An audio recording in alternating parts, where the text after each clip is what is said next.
Okay. Oh, that's loud. All right. Thanks everybody for coming back. Hope everybody had a snack and a coffee.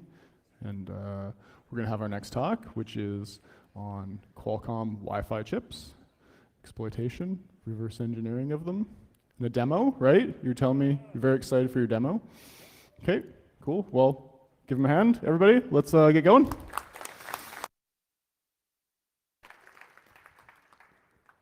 Okay, yeah, welcome everybody. Thanks for the warm welcome. Yeah, just a disclaimer, opinions are my own and do not represent the views of my employer. So why Qualcomm chips in the first place, or Wi-Fi chips in the first place? In my opinion, Wi-Fi chips are pretty powerful chips. Everybody always thinks Wi-Fi chips just do Wi-Fi, but of course they forget that these are general purpose computing devices and you can run anything on it.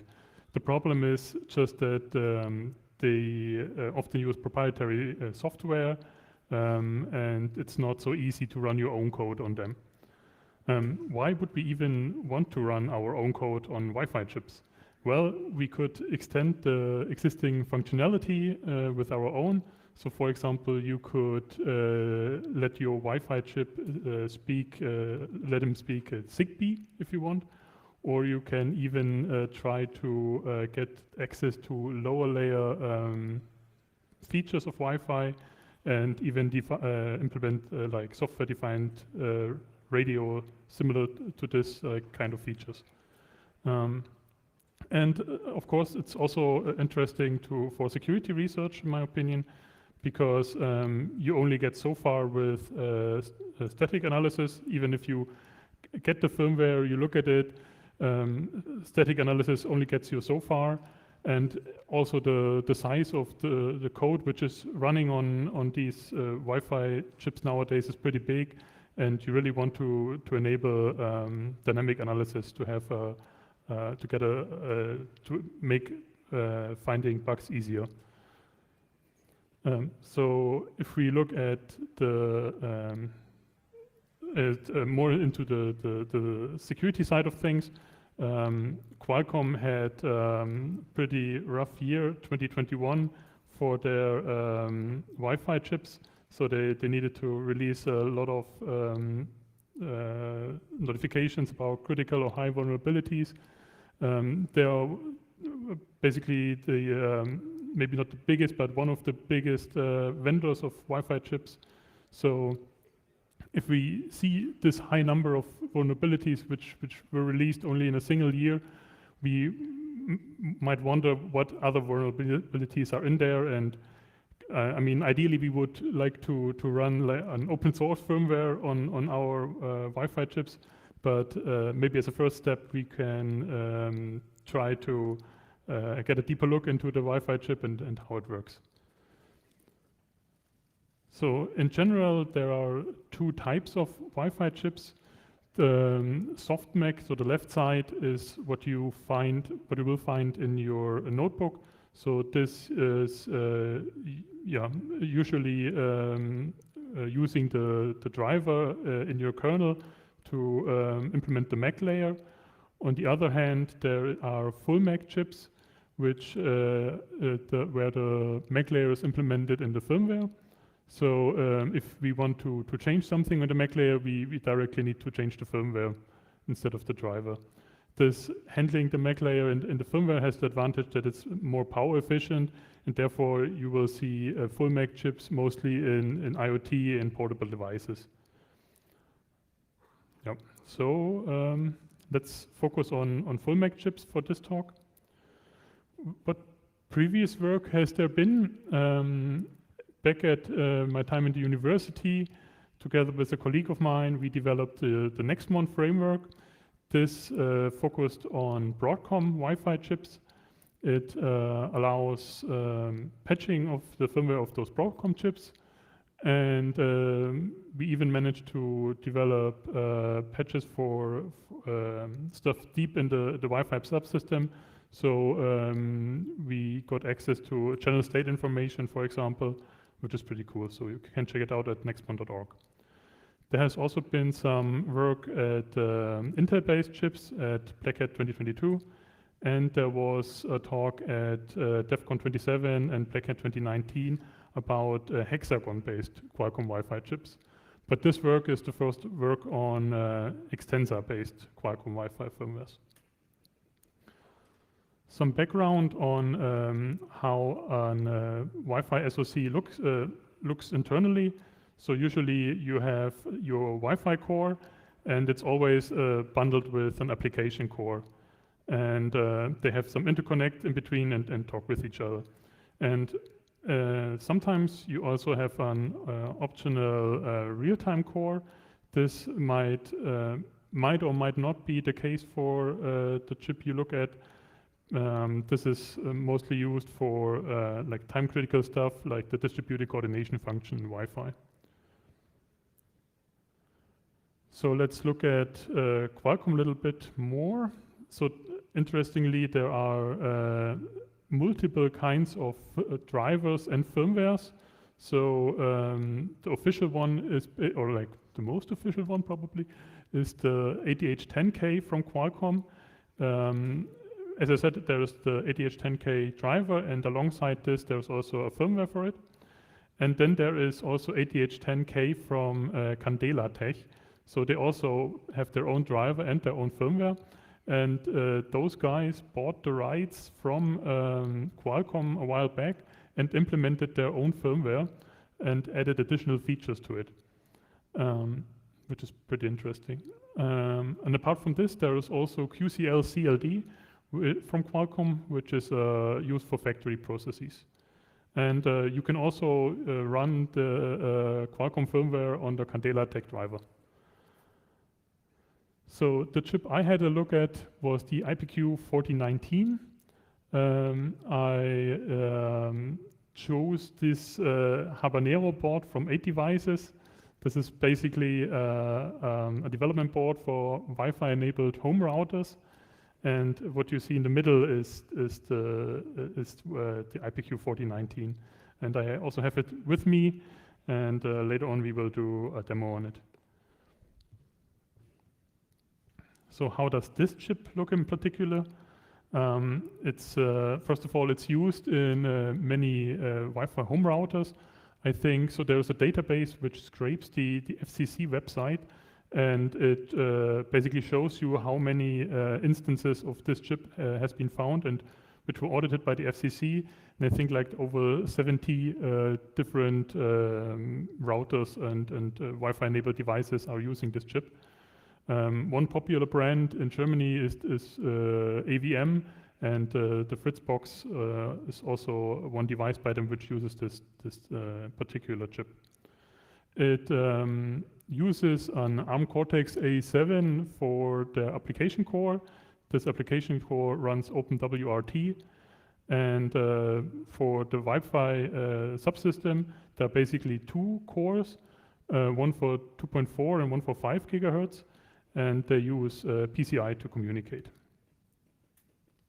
So let's look at, let's have a deeper look into the firmware which is running on these Wi-Fi cores. So this firmware is extensor-based, little endian. Extensor comes originally from Tensilica, but they were bought from Cadence at some point. The firmware consists of a ROM part and a RAM part. The RAM part is basically a file in the file system, in the OpenWRT file system. The file itself contains what they call segments, multiple ones, which we see in a second, and some parts are L77 compressed. The ROM can be patched, which is also interesting, and there is this code swap mechanism where you can extend the memory of the Wi-Fi core into the host memory. By default, there is, of course, no security enabled. Why would it be? So no secure boot, no stack canaries, no address randomization. So what is there already which we can use for debugging? The ADH10K driver comes with this debugfs file system, which is pretty neat. You have this mem value file, which you can use to read and write memory directly into the chip, which is pretty cool. And there is also a debug mask file which you can use to increase the verbosity of the driver. So which interfaces does the firmware have to the host device? So the first one is bootloader messaging interface. It's used to communicate during boot up, and it's implemented in ROM.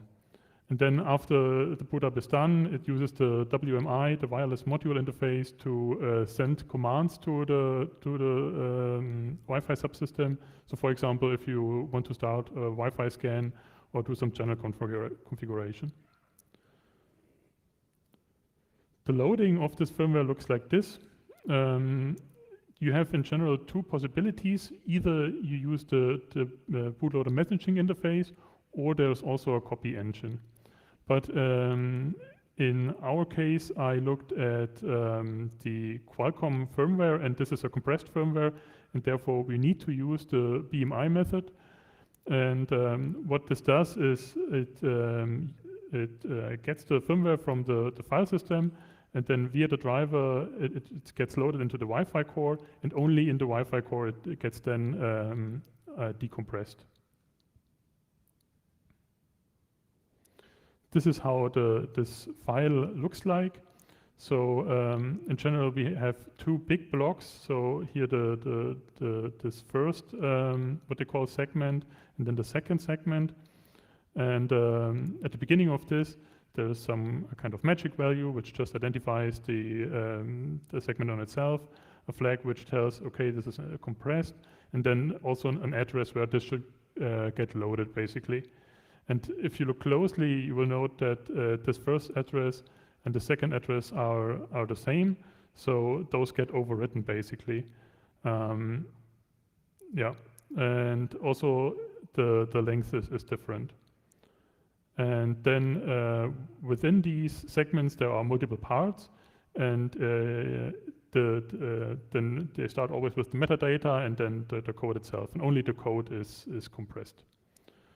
And if we look at the driver logs, we will see that the first part is what they call OTP.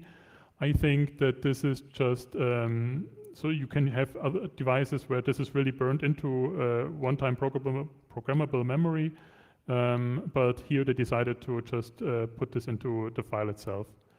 And the second part is actually then the Wi-Fi firmware itself. And also this whole loading is done twice.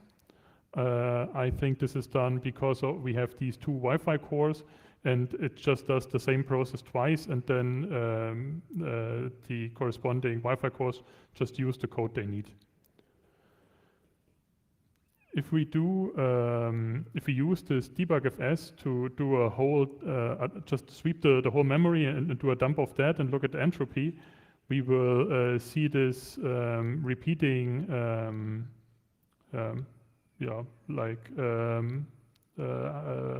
memory dump, and this is, I think, done for access rights. So basically, you need to access, for example, one part of the memory. If it's on one address, you cannot execute it, but if it's on another offset, then you can execute it. It's a weird thing, but this is, I think, how it works. So how does the extensor architecture look like, which is used in these Qualcomm-based chips? I don't want to go through all the API, but two interesting options are on this slide. So the first one is, this was basically my major enemy of this whole research. So they use literal pools.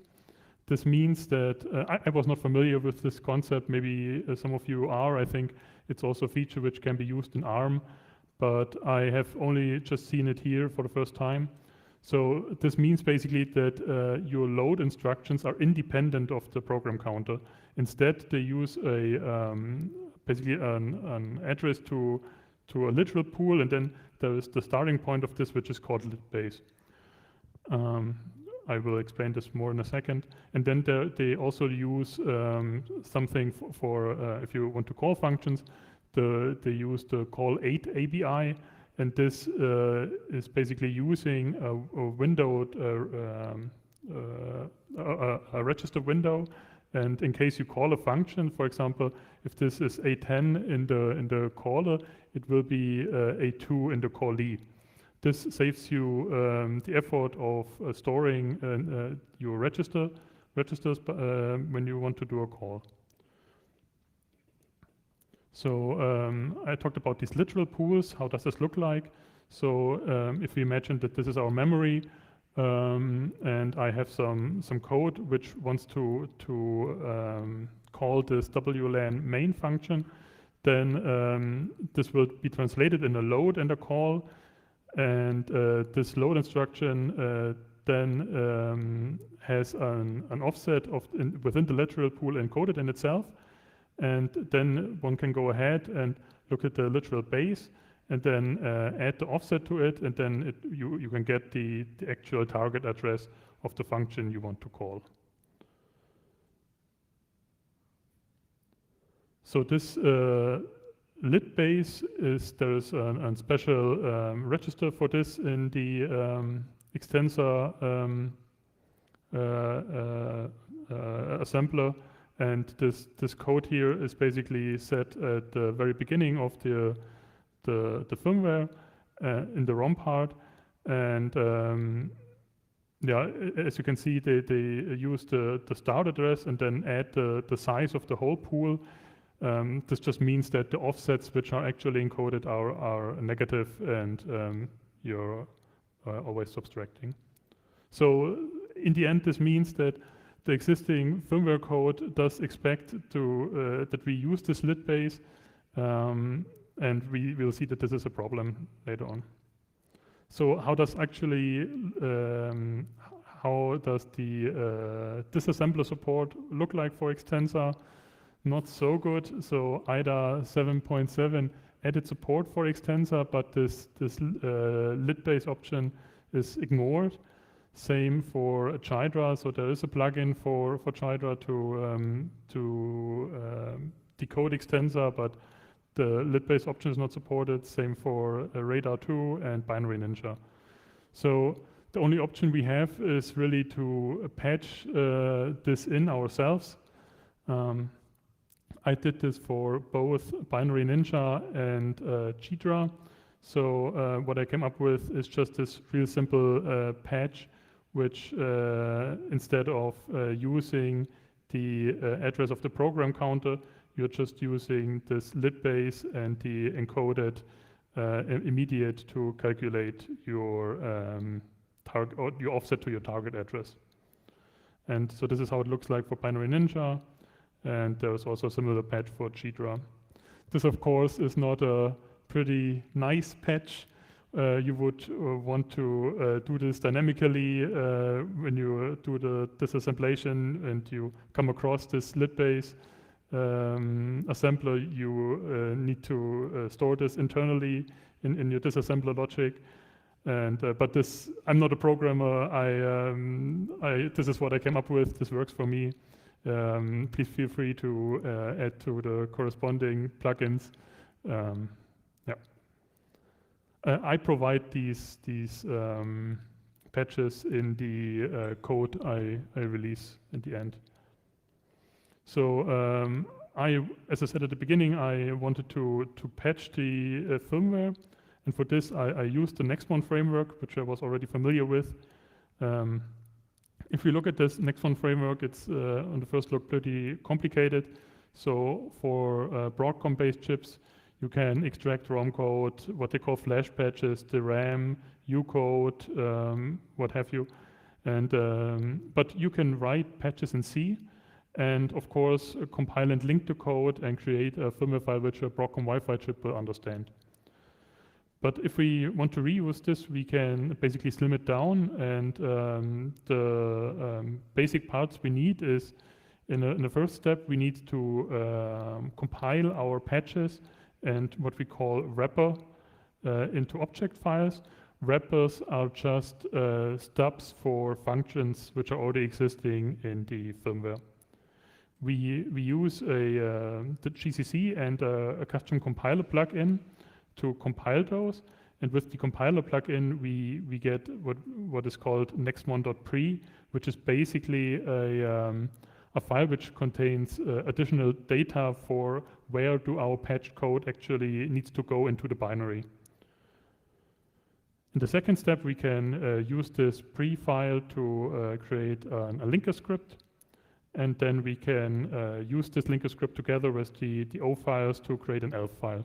This is pretty neat because you can just use this ELF file and directly load it into a disassembler, and it already knows all the offsets and everything. And then there is also a definitions.mk file, which just defines some general variables which we can reuse. For example, where do we want to put our patch code in the firmware binary, and how much space do we have, and stuff like that.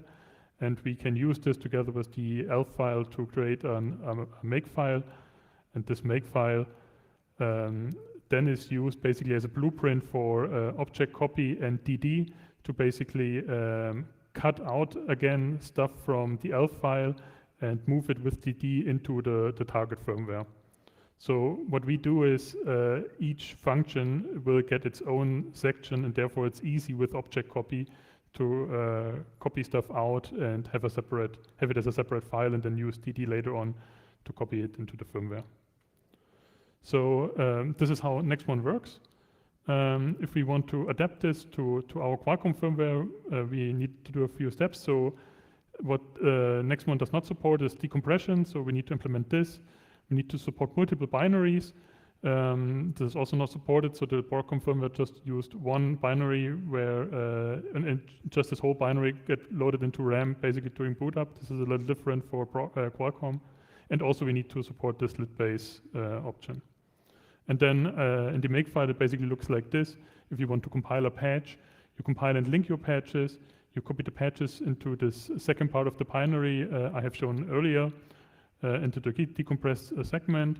You then compress it back and add padding bytes and basically tidy everything up and make a firmware file out of it, which then can be loaded into the Qualcomm chip. I jump over the first step. The decompression is not that interesting. As I said, it's just in the first step you need to know that there is compression at all, but after this it's pretty straightforward to implement this. What is a little more interesting is how to handle multiple binaries. And as I said, I'm using this GCC plugin to create this additional file. And basically what you need to do in your source code is to use these kind of these attributes as a sort of annotation for this compiler plugin. And what I added is basically this option here, and this will tell the later tools where to put this in which segment or which part of the second segment we need to put this part of the source code. So basically we end up with this nextmon.pre file. So the first column is just saying in case of a patch file, okay, this is where the address should go.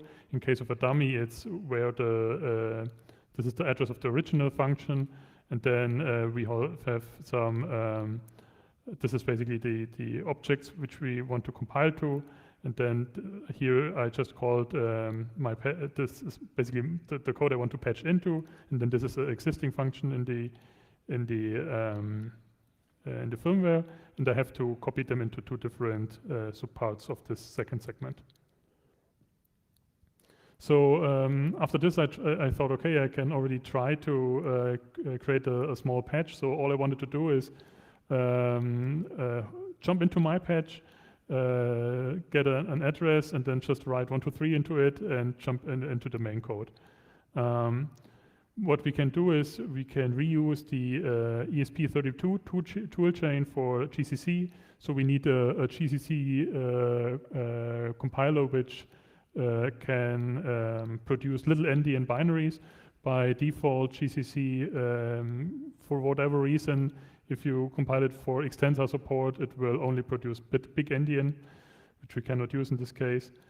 And after we have compiled everything, we want to load it in our chip. And then I plan to use the debugfs to check if this value did really change. But this didn't work, and again, the lit base is the problem here. So I said that every load instruction, every L32R is basically using this lit base to calculate the offset of the target address. So basically what it boils down to, we also need to take this into account. And this is a problem for all these load instructions here. And there is also no compiler option which you can just use to tell it, look, there is already an existing literal pool, please use this, and it's like already this full. That there is no such thing. So a hacky way to circumvent this is just writing assembly yourself. Just ignore all the, avoid all the load instructions, use immediates only, but this is of course really ugly and nobody wants to do this. So if we want to solve this, we have two options. Either we somehow manage to tell the linker where the existing literal base is and how full it is, or we use our own literal base. Yeah. And I decided to go with the second option. If you have more experience in this and think that I should have rather gone with the first option, we can discuss this in the Q&A, but I thought the second option would be more portable to other chips and other firmware versions. So what we need to do is basically at each entry of a function, we need to set our literal base to 0. And at the exit of a function, we need to set it back to the original value so that the rest of the firmware code can continue working. The first thing I can do relatively easy with the GCC plugin.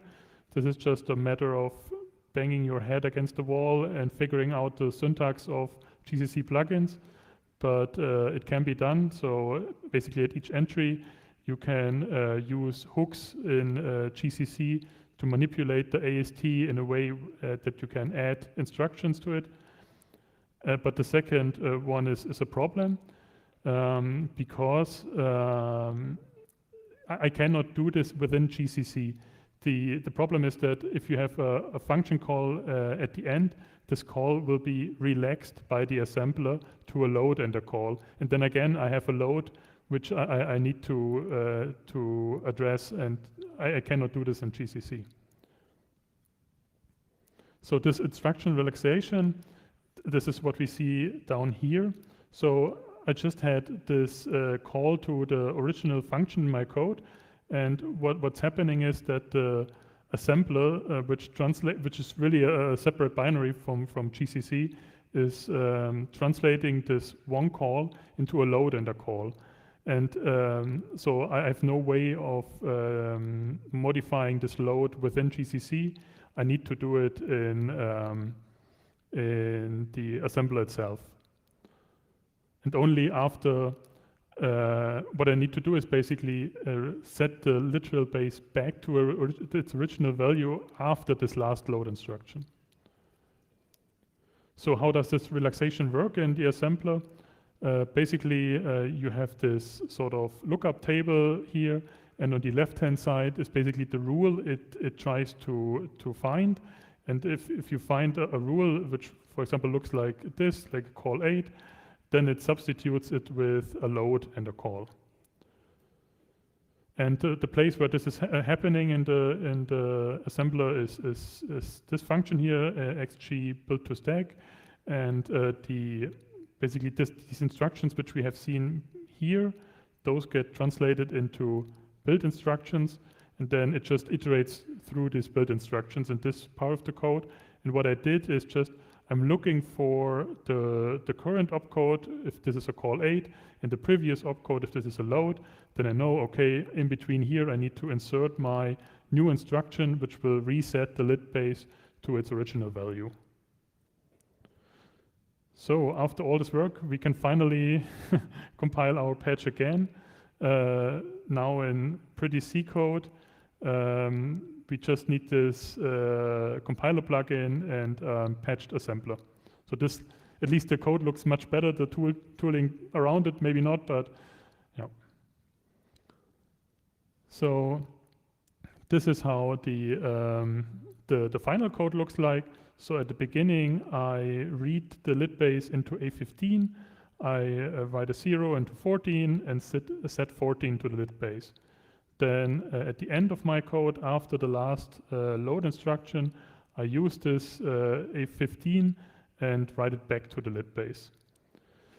This is, of course, not a good implementation because I'm basically burning a register, A15, all the time, 2 actually. Here I need 14 at the beginning as well. So a better implementation would use the stack to store the value and then so basically extend the stack a little bit, save the value there, which we want to reset at the end, and then use it from the stack at the end of the function.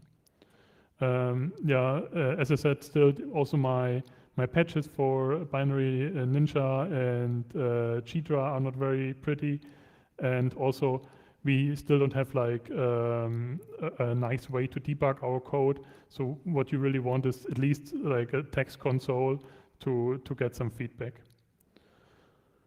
Okay, now to a very lame demo. I will actually just show you what it looks like if we use the Nextmon framework to compile the patch I have shown. So hopefully you can see this. Let me make it a little bigger. So this is the repository so this is how it looks like after you have cloned it. So apart from a makefile and a readme, it basically has 3 important folders. The build tools, which contain the GCC with the GCC plugin, and the assembler, which I patched. And then in firmwares, I store all the original firmwares, and I use also this folder to break it down into the segments and the parts. And then inside the patch folder, there is basically our source code we want to patch. And in the firmwares folder, as well as the patches folder, these are already prepared to support multiple chips and also multiple versions of firmware. So the hierarchy is always like chip, firmware version, and then the patch you want to compile. So if we look into this patches folder, let me make clean. Oh, no, I need to source some environment variables first. Then I can clean it up. So this is how the directory looks like out of the box. So you have a makefile which does all the compiling and patching the binary together, and you have some link file and then your source code. And our source code just looks like this. So it's exactly to what I've shown in the slides, except for this part down here below. This we need basically as a jump into our patch code in the first place. So all it does is basically at this point in the code, we want to add 4 bytes to it, and this is what this macro does. So it just translates the address of my patch here into 4 bytes, which then gets substituted into the binary. And if we compile this, we see that the object files are generated. The wrapper files is also compiled. We generate a linker, the linker script, more linker scripts, and then we can create the elf file, and then cutting stuff out from our elf file using this nextmon.mk makefile. And then after we have all our pieces, we can stitch them back together and first compress our parts again, and then add everything which is also needed. So for example, we need to add some headers, the first segment, and also some padding. So now I have firmware -5.bin, and this I can basically now use to run on the router. So this is again the board I brought, and we can SSH into it, Habanero, and we can have a look at. So let me see if the Wi-Fi chip is already up. Okay, let's load the. I think I just have it in here. Yeah.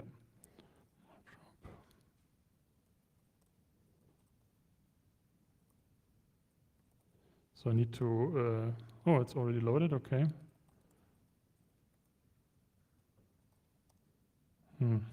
Let me remove it again. ADH10K PCI and smart root ADH10K PCI. Okay. Let me remove the. So there are two kernel modules. There's a core and core. And the PCI driver, PCI. Oh, what's wrong? PCI.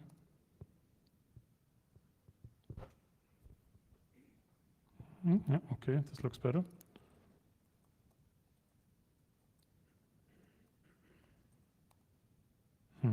Maybe not. Okay, no, but it's already up. So we should be able, syskernel debug, EE, to go into the debug FS. Yes. And then there is this mem value, which we can now use to copy out some bytes. So this is basically the address which I want to write to into my patch. And okay.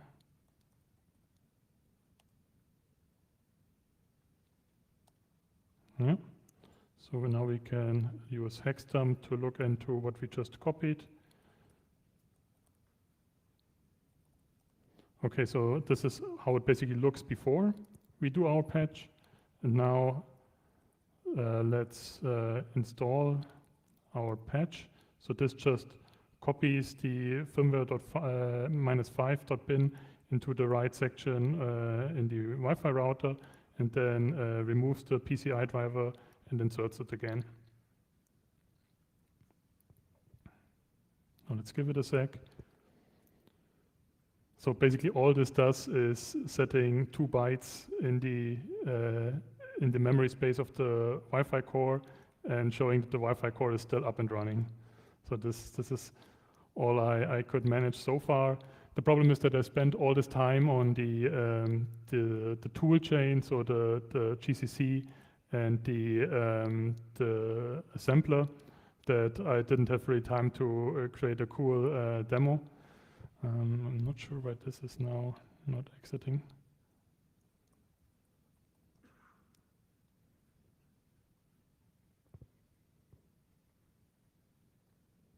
Let me power cycle it real quick.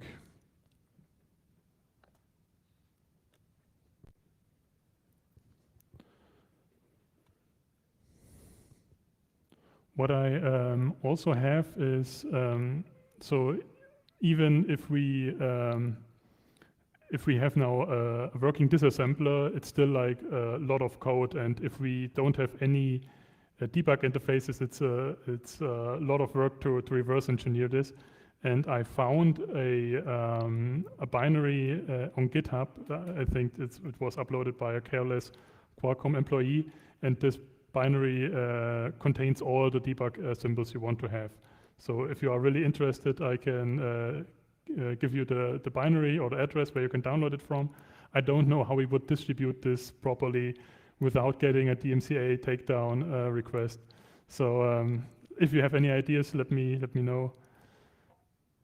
But if we just ask me if you're interested. I have no idea why it doesn't answer anymore.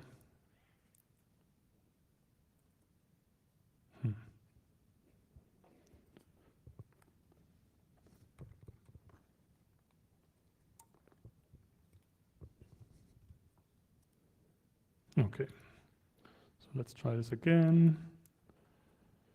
This we don't need to do. So should already have our patched code inside. So let's see, can we just set up the interface? Yes. Kernel debug IEEE H10K.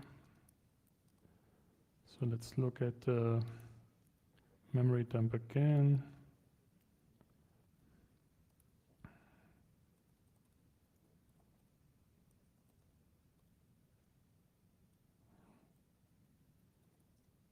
Yes, so we have written successfully 2 whole bytes into the memory. Yeah. That's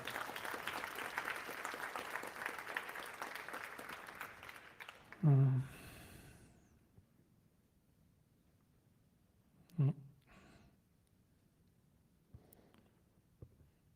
Okay, yeah. So basically, you can download this code I have shown here. It includes as I said, the demo patch, the patches for GDry and Binary Ninja, and it already comes with a precompiled GCC because this is always painful to compile yourself, and also binutils. I also provide make files to compile it yourself if you want to do it. So this is all in the repository. So with this, I have at least shown that this is feasible to patch. I need to do further improvements to finally enable security research. So we could even, with this all in place, we could even implement our own debugger. I also would like to look into this production driver I mentioned earlier. This is basically using, on the host side, it's using also production software, which you can get from some dubious Chinese download sites, which is called QDart. And then there's also this code swap feature, which looks really interesting and I think deserves further looking into. So I just want to thank Martin Kort, which is also called Problem Kaputt. He has done some awesome Game Boy Advance reverse engineering, and he even got so far of also reverse engineering the Wi-Fi chip, which is on the Game Boy Advance, which turns out to be an older Qualcomm chip. So it's an Atheros chip, which was later bought by Qualcomm. And also to her, Arcane Nibble, I guess. I found her script which I used to unpack the Wi-Fi firmware. Okay, yeah, that's all from my side.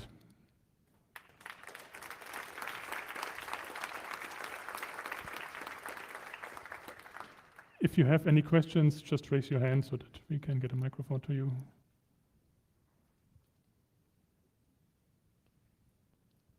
Any ideas how to distribute this firmware file, which contains all the debug information? I thought about fine-tuning a large language model, but I think this is not so easy to distribute either.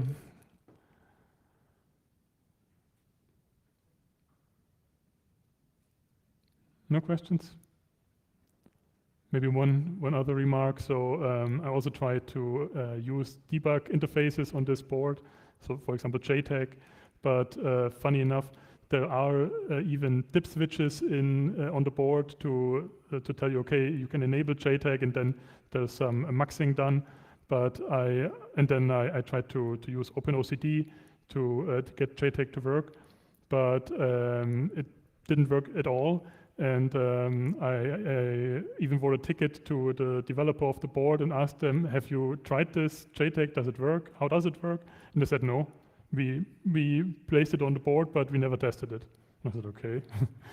And it's also not so easy. So these days, these ARM chips, it's not so straightforward to enable debugging. You basically need to have a really customized OpenOCD configuration file. And also, I think Qualcomm is even using their own debug subsystem. No questions still? Okay, then thanks.